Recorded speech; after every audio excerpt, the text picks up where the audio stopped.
de 1976, y cada año pues hacemos un encuentro y cada 2 años un congreso de recordatorio de ese día o conmemoración de ese día se fundó esa gran institución FENACODET. Buenos días, Luis Yepes Uncar. ¿Cómo te sientes? Muy bien, gracias. Muy buenos días, Ramón. Muy buenos días a los amables televidentes que siguen este programa sábado tras sábado. Bueno, yo quiero dar las gracias a los colaboradores de este programa por su apoyo que han mantenido durante tanto tiempo. Pasteurizadora Rica, Cervecería Nacional Dominicana, la Cooperativa Mamón Bueno, el Banco Central República Dominicana, Induban, el Ministerio de Industria, Comercio y Pyme y CODEPA. Vamos a dar las gracias, como siempre, a estas instituciones que nos han venido apoyando durante casi la gestión del programa, en su gran mayoría. Yo quiero recordarle siempre a todos los detallistas del país que esto hay que usarlo todavía. Hay mucha gente que en los barrios se oponen a entrar a los colmados, que ya no, eso no se necesita, pero nosotros queremos seguir acompañando a las autoridades hasta el punto final de que si se necesita la mascarilla, exija la mascarilla, exíjala en su negocio a los parroquianos. Algunos dicen que es muy difícil, por ejemplo, estar en un expendio de bebida, usted con una mascarilla, para eso es el distanciamiento, de que usted no esté pegado del otro, pues está de alguna manera compartiendo. Vacunarse es otra de las medidas. Vacúnense y use todas las vacunas, incluyendo el esfuerzo. Los colmaderos debían estar vacunados y deben vacunarse, y los empleados también, los empleados que llevan los productos a los clientes deben estar vacunados para que no se convierta en un foco de contaminación. Usted colmadero, vacúnese, pero además exija a sus colegas, sus empleados, a que se vacunen. Me invitan las asociaciones de socias y a los socios a esa actividad que tenemos mañana. A partir de las 10 de la mañana estaremos celebrando donde se va a aumentar la nueva directiva y la nueva dirección de FENACODET, que encabezará Fausto Figuereo como presidente del Consejo de FENACODET. Estarán ahí representantes de la industria, del comercio y del gobierno, para el Estado en sentido general, para apoyar a FENACODET en esta actividad que nosotros consideramos de gran importancia para el sector comercial y detallista. Si usted no puede participar de alguna forma, pues las informaciones las tendremos en el periódico El Detallista y las tendremos posteriormente en estos programas. Y ayer viernes se conmemoró el Día del Envejeciente. La mayoría de la gente no sabe que hay un Día del Envejeciente, no sabe que ese día debía tener mayor impacto que el que tiene, porque estamos hablando de las personas que han hecho lo que tenemos, que es lo que hay que decirle a los jóvenes: todo lo que tú tienes fueron los viejos que lo hicieron. Tú encontraste un mundo hecho. Sabrá Dios la dificultad que le dio a ellos hacer ese mundo. Todas esas avenidas, todos esos edificios que encuentran los jóvenes, con un trabajo arduo, y esas avenidas y esas carreteras, pues es producto de los impuestos que las personas de cierta edad fueron pagando y han ido pagando. Eso ha permitido que cambie el país. En los 1800 el país era una aldea, sin carretera, todo eran caminos vecinales, los pueblos eran pequeñas aldeas, y son esos envejecientes lo que hay que agradecerle, que hoy tengamos grandes ciudades, tengamos grandes poblaciones, grandes gente, grandes profesionales. No sé si tú quieres ampliar un poquito el tema.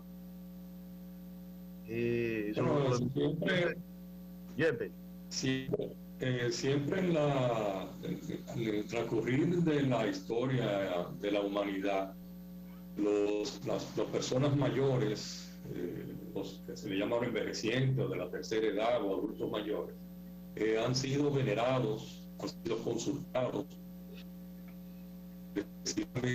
que cuando se llega a determinada edad, pues se ha tenido un cúmulo de experiencia que debe ser aprovechada precisamente por las nuevas generaciones. Sin embargo, hoy está viviendo el mundo una inversión de valores donde a los adultos mayores pues no se les da el lugar que le corresponde por los esfuerzos que han realizado en el transcurrir de su vida, y por eso se cae en esos irrespetos, y uno en el ejercicio del derecho ha podido percatarse de abusos que se cometen contra los adultos mayores, contra los envejecientes. Nosotros hemos tenido casos que hemos tenido que perseguir a hijos que han sacado de su casa a su padre para quedarse con ellos en la casa y los meten en un asilo. Eso es un abuso extraordinario contra un adulto mayor que ha producido durante toda su vida para tener su vivienda, su apartamento, y entonces que venga un hijo ante la debilidad de sus padres, pues a no respetarlo.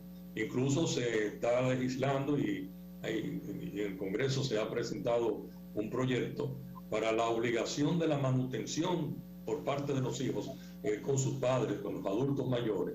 Y es porque realmente hay una preocupación de cómo es que se están comportando hoy los jóvenes frente a los adultos mayores, y ha tenido que pensarse en una ley que los proteja. Por eso creo que es muy oportuno el que tú hayas traído a colación de que se celebró el Día del Envejeciente, porque ya eso quiere decir que la sociedad quiere mirar hacia esos grandes hombres que ha transcurrido el tiempo y que han hecho sus grandes aportes a la sociedad. Son grandes aportes porque si tú analizas lo que éramos ayer como ciudad, como pueblo, y somos hoy, son los impuestos que han pagado toda esa gente, que pagaron todos los que fueron transcurriendo en el tiempo. Yo estaba leyendo esta semana un artículo de alguien, no me acuerdo el nombre, que hablaba sobre, ahora que tú hablas de los envejecientes, los mayores, que decía, bueno, pero la palabra es viejo. ¿Por qué si alguien se va a sentir mal porque le digan viejo? Si usted es viejo, debe sentirse orgulloso de que le digan viejo, porque eso es lo que usted es. Dice que se han buscado muchos subterfugios porque hay gente que le molesta que le digan viejo, aún siendo viejo. Sabemos otros que no, que nos gusta que nos digan viejo porque somos viejos. Cuando tú estás joven, nadie te va a decir viejo, ni te va a decir lo menos joven. Dicen joven, dicen adulto. Los viejos se buscan la forma porque hay mucha gente realmente que se siente, si no se siente esta palabra, le molesta. Yo cuando esté viejo me va a gustar que me digan viejo. Lo que pasa es que lo que acontece es que muchas veces se usa la expresión como una forma peyorativa y discriminatoria, porque fíjate que a veces uno de cariño, cuando teníamos nuestros padres con vida, uno dice, voy para donde el viejo, pero es una forma de cariño en ese aspecto cuando uno lo señalaba. Sin embargo, hoy, por esta inversión de valores que hay, cuando se le dice viejo a una persona es porque se quiere lastimar, se le quiere golpear, se le quiere discriminar. Y uno consciente de esa situación, pues en los actuales momentos se han buscado términos para tratar de evitar la discriminación y esa denominación peyorativa para hacer sentir mal a una persona que por los años realmente lo que debe sentirse orgulloso, porque el que no llega viejo es porque murió joven. Mira, y es importante destacar, porque es como tú dices, que por ejemplo los hijos le dicen voy para donde el viejo, viejo como tú estás, y ahí no es peyorativo, es diferente, es manifestando un afecto hacia el viejo o la mamá que ya está vieja. Voy donde la vieja y hablan de la vieja y no se siente ese peyorativo que tú dices. Bueno, de todos modos, el día del presidente fue ayer y qué bueno que la gente lo recuerde. Vamos a una pausa y en breve regresamos. Está nuevamente con ustedes conversando sobre ese problema que tienen los detallistas, que es la ley de las bebidas alcohólicas. No se vaya, amigos televidentes.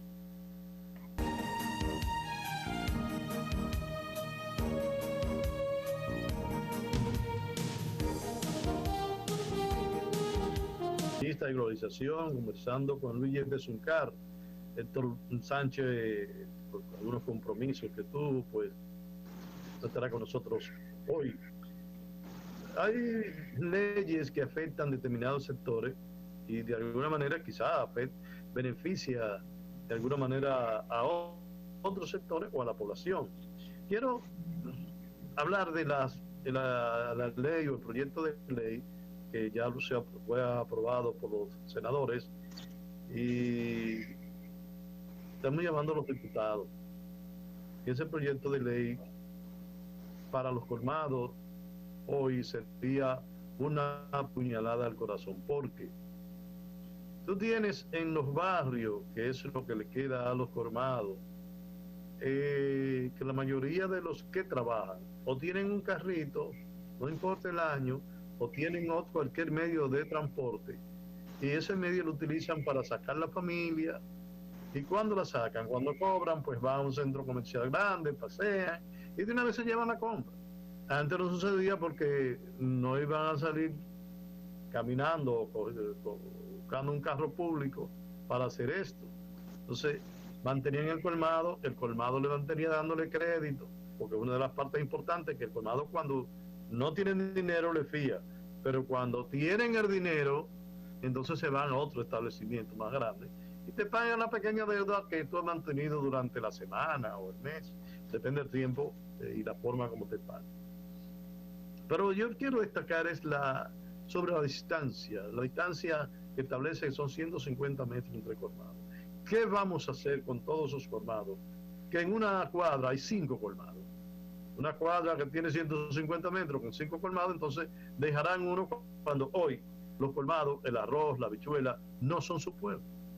La mayoría de los colmados dependen de las bebidas, de los refrescos, de los detergentes, de las cosas que se terminan en las casas y no es la rapidez o el esposo no ha llegado, la mujer tiene que comprarlo. Y de las mujeres que reciben un diario del esposo porque es un jornalero y cobra diario o cobra semanal, y ese sí, el que cobra semanal coge en el colmado, pero cuando llega también le dice, va al colmadero, a Pedro, el del colmado, que me mande 2 cervezas o que mande un poterrón, cualquiera de las bebidas alcohólicas, que en este país es muy común, que cuando llega en la tarde, en la mayoría de los trabajadores, se toman su trago en su casa sentado. Me gustaría sobre esta ley, ¿cuál es la opinión tú como abogado y conocedor de las leyes? La parte negativa y qué podríamos hacer para que algunas, yo no estoy diciendo que quiten la ley completa, porque habrán cosas que favorecen, pero con relación a los colmados que afecta realmente, ¿qué podemos hacer?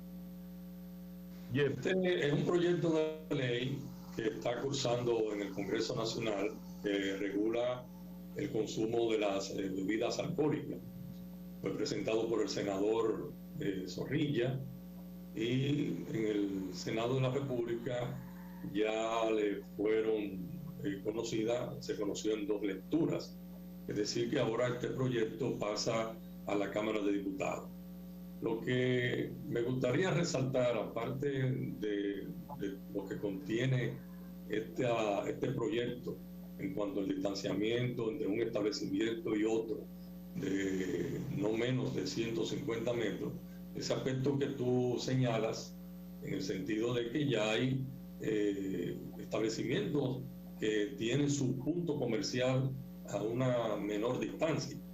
Y es por este motivo que cuando se presenta un proyecto de ley que va a regular cualquier materia, hay que hacer una convocatoria a vistas públicas, o si no, a los sectores organizados representativos del sector, a quien va dirigido y a quien va a regular la ley, para escuchar la realidad práctica de qué es lo que acontece en ese sector a donde que esa ley pretende regular, para hacer los ajustes necesarios, porque si no se compadece la ley y lo que ella disponga con la realidad, entonces viene lo que es la violación de la ley, porque se hace imposible su cumplimiento, precisamente porque se ha regulado algo con el desconocimiento de cuál es la realidad del sector o de los actores a quien va dirigida la ley que se pretende elaborar y aprobar en el Congreso. Así que yo exhorto a la Cámara de Diputados, que es donde irá este proyecto de ley de regulación y del consumo de las bebidas alcohólicas, que convoquen a la Federación Nacional de Comerciantes Detallistas, a la Federación de Comerciantes, que son las personas, son las entidades organizadas que aglutinan a quienes expenden las bebidas alcohólicas, para de común acuerdo hacer los ajustes que sean necesarios para evitar lesionar innecesariamente a un sector por el desconocimiento de la realidad que envuelve la actividad que está llamada a regular la ley. Mira, hay una ley que va a ser aprobada rápidamente, y es la ley sobre presupuesto. Pero vamos a una pausa para cuando regresemos hablaremos sobre esta ley del presupuesto nacional, que por primera vez pasa o llega al billón de dólares, de pesos. Vamos a una pausa y en breve estaremos nuevamente con ustedes, amigos televidentes. No se vayan.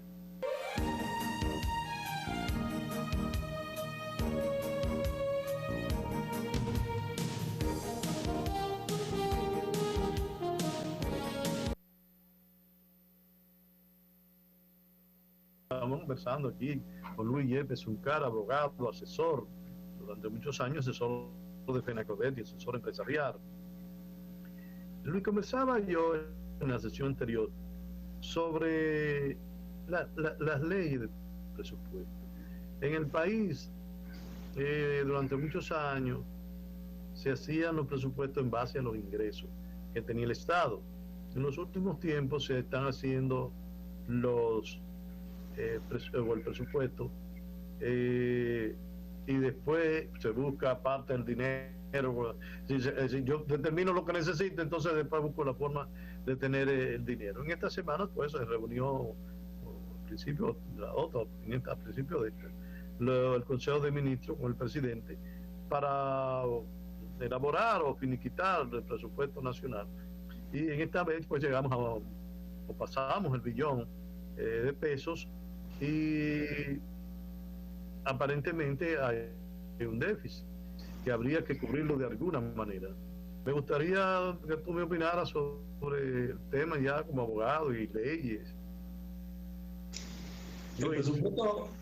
El presupuesto general del Estado está regulado por los artículos del 233 al 240 de la Constitución, que regula todo lo referente a la elaboración de este importante instrumento de desarrollo. Estos artículos establecen que la forma en que ha de aprobarse las modificaciones que pueden introducirse al presupuesto. El Poder Ejecutivo es quien lo elabora y debe presentarlo conforme a la Constitución a más tardar el 1 de octubre. Y de no presentarlo el 1 de octubre, tiene la consecuencia en cuanto a la modificación de que puede ser objeto el presupuesto, porque si lo presenta al 1 de octubre, solamente puede ser modificado por el Congreso con una mayoría de las 2/3 partes de los presentes. Si lo presenta luego del 1 de octubre, entonces el Congreso puede introducirle modificación con la mayoría absoluta de la matrícula de cada Cámara en el Congreso Nacional.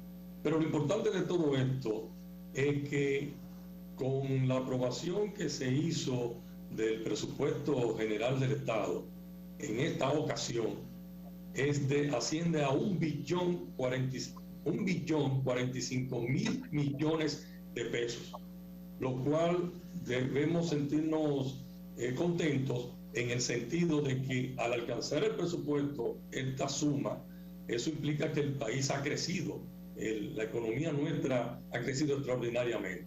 Sin embargo, este presupuesto tiene un déficit de 275 mil millones de pesos, lo cual implica que para poder llenar ese déficit, o tendrá que tomarse prestado, incurrir en nuevos préstamos o introducir nuevos impuestos a la ciudadanía que ya no lo soporta. Este presupuesto llegó al Congreso sin la reforma fiscal correspondiente, lo cual implica que habrá la introducción de un presupuesto complementario para ver cómo se disminuye este déficit de 275 mil millones de pesos que tiene el presupuesto actualmente. Nosotros entendemos que debe el gobierno tratar de disminuir los gastos lo más que se pueda, porque la solución al déficit que tiene el presupuesto es o tomar prestado o introducir los impuestos. ¿Cuál de las dos? Son decisiones realmente traumáticas y muy dolorosas, y el país, el pueblo dominicano, no soporta más impuestos, y por eso se ha estado hablando continuamente en los últimos tiempos, sobre todo en la mesa del diálogo, de la famosa reforma fiscal que habrá que introducirse en los próximos meses. Pero, en definitiva, este déficit obliga a que se reestructuren los gastos para que, si se introducen impuestos, sean los menor posible, y no haya tampoco que acudir a los préstamos internacionales para poder suplir este déficit de 275 mil millones de pesos. Yo quiero insistir sobre el Congreso de FENACODEC, porque a veces el que no es detallista, el que no está en los gremios, pues desconoce cuando hablamos de Congreso y qué es ese Congreso. FENACODEC celebra ese Congreso de la siguiente manera. Y el Congreso es para ya juramentar a los directivos elegidos. FENACODEC es una institución que está dividida en 6 bloques a nivel nacional. Hay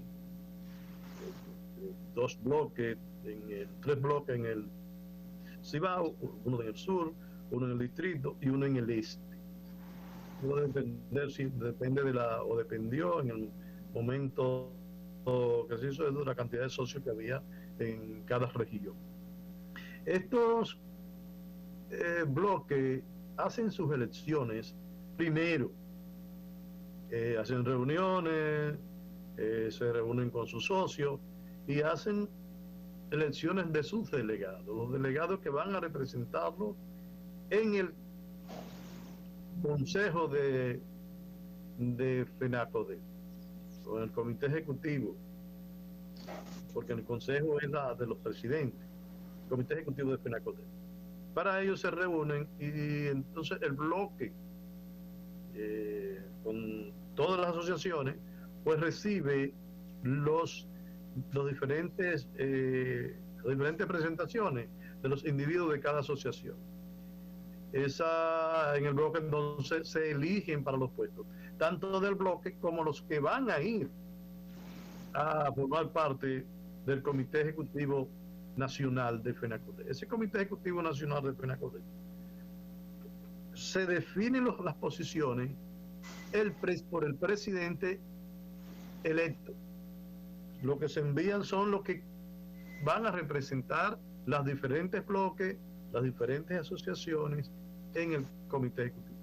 Es decir, de acuerdo a los estatutos, es una prioridad o una discreción que tiene el presidente electo para hacer su plancha, y con esta plancha determinar en qué posición considera que debe estar cada una de las personas que fueron enviadas, y al ser enviadas ya están electos, porque los que lo eligen son los bloques, es decir, los que mandan para que vayan a formar parte ya fueron electos por su bloque, es decir, que no van a unas elecciones generales, sino unas elecciones regionales para que represente esa región. Finalmente entonces se hace a nivel nacional unas elecciones, cuando hay más de un aspirante, se hacen unas elecciones a nivel nacional, que de todas maneras las elecciones van a que en los últimos tiempos han habido muchas planchas de consenso y quizás esto ha llevado a FENACODE a la posición que se encuentra, porque cuando se hacen las elecciones de consenso, no hay oposición, porque usted es parte de eso, usted fue el que determinó que quería eso y no puede mañana decir que está mal o está bien, sino participar en el gobierno que se esté haciendo o en la dirección que se esté llevando.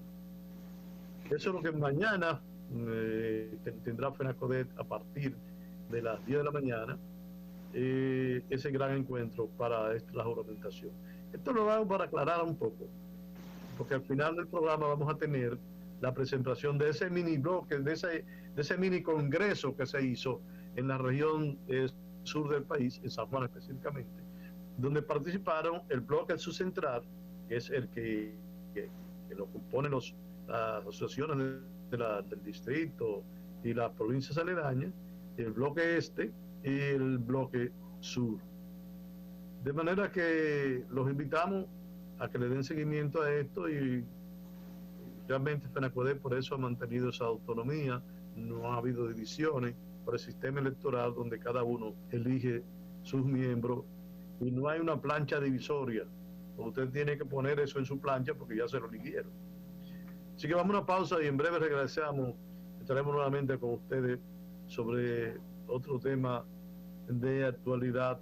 Específicamente vamos a conversar sobre la situación que ha puesto algunos partidos la Junta Central Electoral con relación a la campaña y la ley electoral. Vamos a una pausa y regresamos en breve.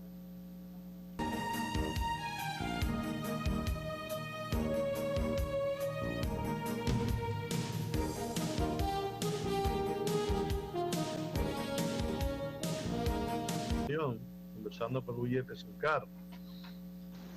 En nuestro país, en los últimos tiempos, aparentemente va a prevalecer el imperio de la ley. Hemos visto casos donde instituciones que tienen que tomar posición en un momento determinado sobre la ley que le da origen o la ley que están administrando, pues ese momento hacen lo que tienen que hacer, independiente de a quién afecte o no afecte, sino al cumplimiento de la ley. Ese fue el caso de la Junta Central Electoral, que en esta semana llamó a los partidos que están haciendo seguramente campaña, aunque dicen que no es campaña, que es relaciones públicas que están haciendo y contactos, pero llamó que todavía no es tiempo y que la ley prohíbe eso y que tomarán las acciones si realmente siguen en la actividad. Pero también no solamente esa, hay una yo diría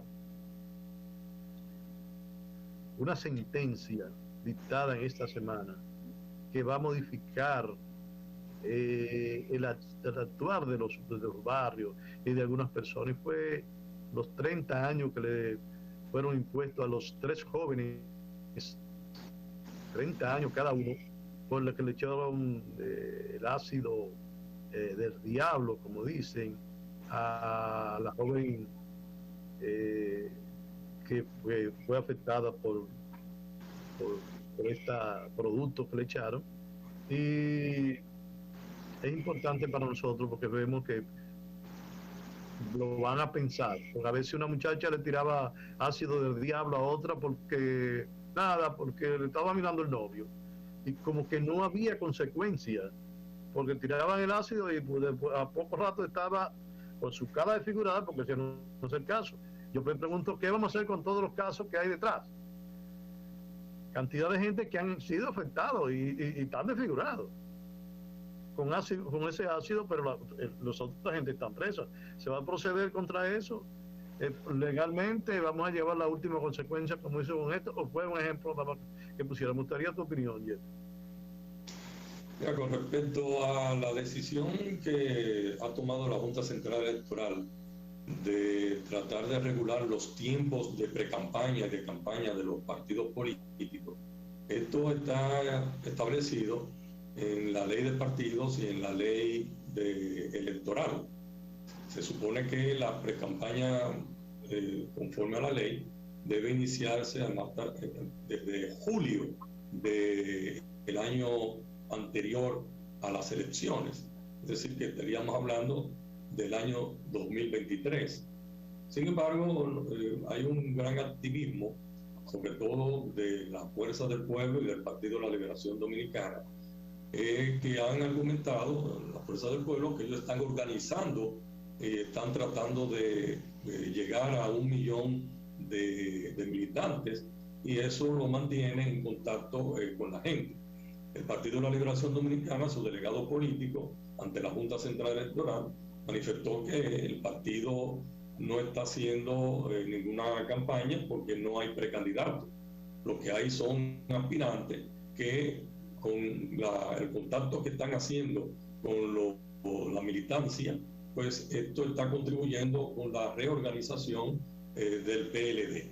Pero en definitiva, independientemente de estos argumentos, que pueden algunos considerarlos valederos y otros no, lo que debe hacer la Junta Central Electoral es una convocatoria de todos los delegados de todos los partidos para tratar este tema y manifestar cuáles van a ser las reglas de juego para el cumplimiento de la ley. Sobre todo que la ley prevé sanciones bastante drásticas, como es, por ejemplo, el no permitir la inscripción de un determinado candidato que la haya violado. Así que nosotros entendemos que la Junta lo que debe es convocar a los delegados de los diferentes partidos para abocarse a discutir este tema de una manera franca, abierta, y determinar que las actividades que están llevando a cabo, si entran o no, o si califican o no, dentro de lo que es una pre-campaña o una campaña política.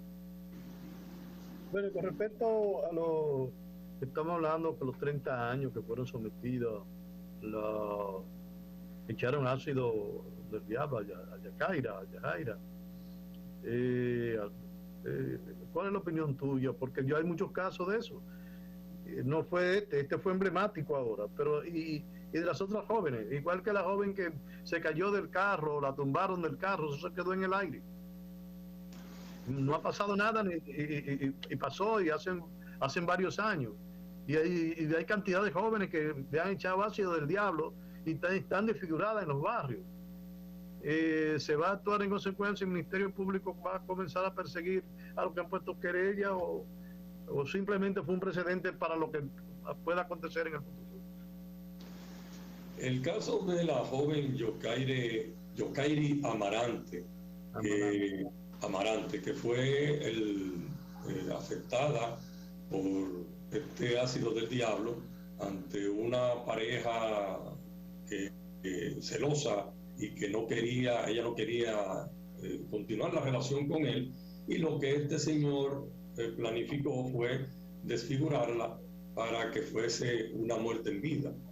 Es la primera vez que se sanciona tan drásticamente a los autores de este crimen incalificable como es echarle ácido del diablo a una persona, sobre todo en el rostro, por las consecuencias de desfiguración que esto conlleva. En las ocasiones anteriores, la calificación que se le había dado a este tipo de actuación era de agresión y de golpes y heridas que no pasaban de 2 o 3 años de prisión.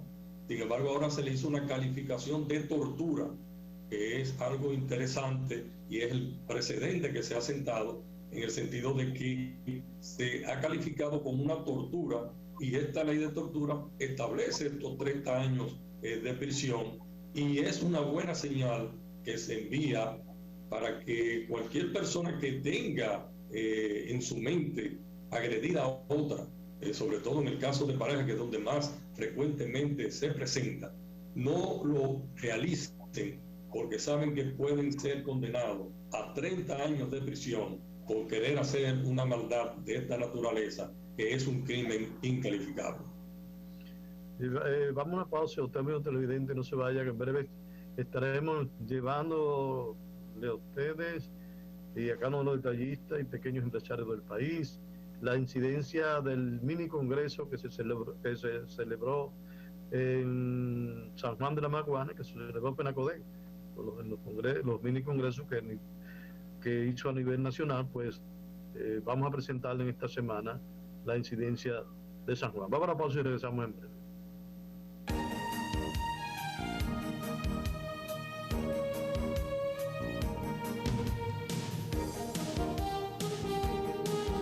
Globalización, conversando con Luis Yepes Uncar, asesor, abogado, asesor de FENACODET, nuestro aliado en el programa, que lo trajo al programa el COVID-19. Es decir, que el COVID ha tenido algunas cosas malas, pero ha tenido algunas cosas positivas, y una de las cosas es pues nosotros poder participar con Luis Yepes Uncar durante casi un año tenemos en esto. Yo quiero recalcarle a los amigos televidentes, y ustedes dirán, pero tú insistes mucho en la situación de los detallistas, lo que están haciendo. Y si lo hacemos es porque es el evento más importante que tiene FENACODET cada año y cada 2 años. Vamos a presentarle un corte ahí del encuentro de ese mini congreso que se hizo en San Juan. Vamos a verlo.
Decía Vicente que nosotros tenemos una responsabilidad desde la base de nuestras asociaciones.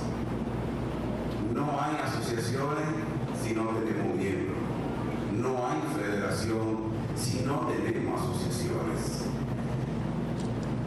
Por ende, creemos que de la fuerza que emane de cada uno de ustedes, que son los que forman parte de las diferentes asociaciones que tenemos en el país, habrá asociaciones, habrá bloques y habrá una fuerte Federación Nacional de Comerciantes de Detallistas de Provisiones de Nacoder, que el próximo domingo cumple 45 años de haber sido fundada.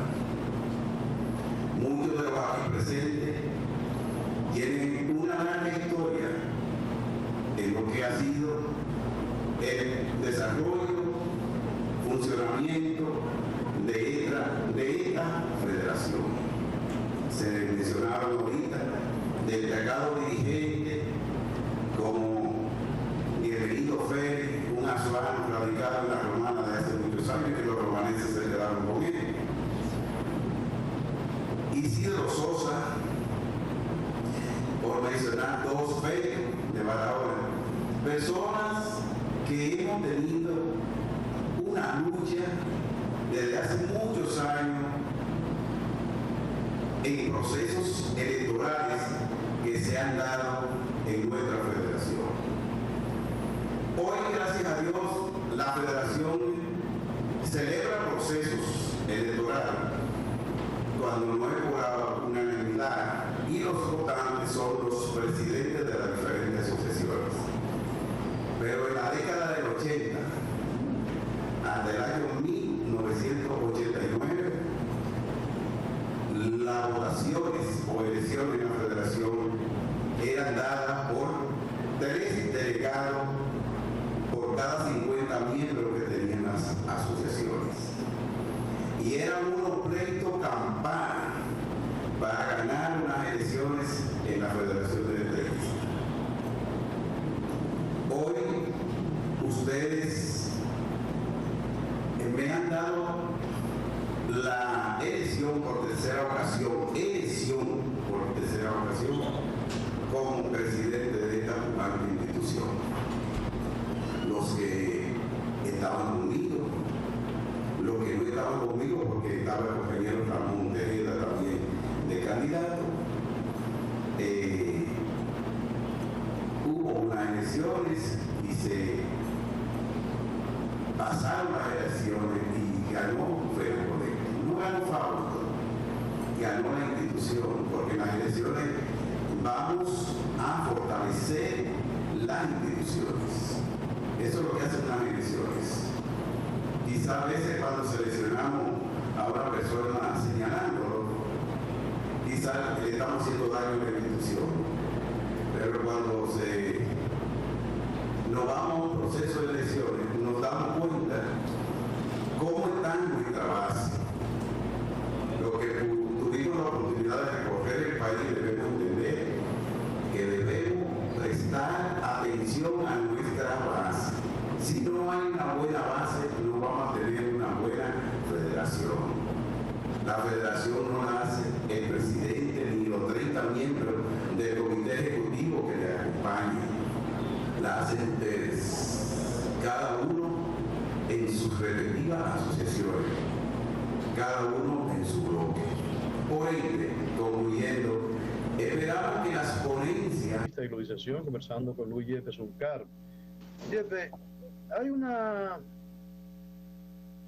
comentarios que dicen que se va a eliminar el subsidio eléctrico. Tenemos un minuto. Me gustaría tu opinión en ese minuto de las consecuencias de la eliminación del subsidio. Bueno, la Superintendencia de Electricidad anunció que a partir del 1 de noviembre se va a desmontar el subsidio eléctrico y para los usuarios regulados de las distintas distribuidoras de norte, de sur y de este. Esto implicará un aumento en la tarifa eléctrica porque actualmente el kilovatio hora oscila entre 37 y 51 pesos. Cuando se elimine el subsidio, va a incrementarse el kilovatio hora a 137 pesos, lo cual es una diferencia que oscila entre 86 y 99 pesos. Esto entendemos que va a perjudicar a la mediana y pequeña empresa, porque este incremento puede llevar a la quiebra a muchos de esos establecimientos y negocios. Y se va a traducir también en una inflación o alto costo, se va a disparar el costo de la vida, porque se van a quienes se va a agravar y va a tener que soportar estos incrementos, será el consumidor final que pagará el desmonte de este subsidio. Sin embargo, esto ha sido fruto del Pacto Nacional del Sistema Eléctrico, donde 82 organizaciones firmaron el mismo, entre organizaciones políticas, empresariales, de la organización de la sociedad civil, pero en definitiva va a perjudicar los bolsillos de las grandes mayorías. Bueno, de esta forma llegamos al final de su programa Detallista de Globalización. Recordarle que es una producción de FENACODET y le llegó a ustedes gracias a la cortesía de Pasteurizadora Rica, la Cervecería Nacional Dominicana, la Cooperativa Momón Bueno, el Banco Central de la República Dominicana, Induban, el Ministerio de Industria, Comercio y Pyme y CODETA. Hasta el próximo sábado, le decimos Luis Yepes Uncar y Ramón Tejeda, quienes hablan. Nos vemos el próximo sábado, amigos televidentes y detallistas del país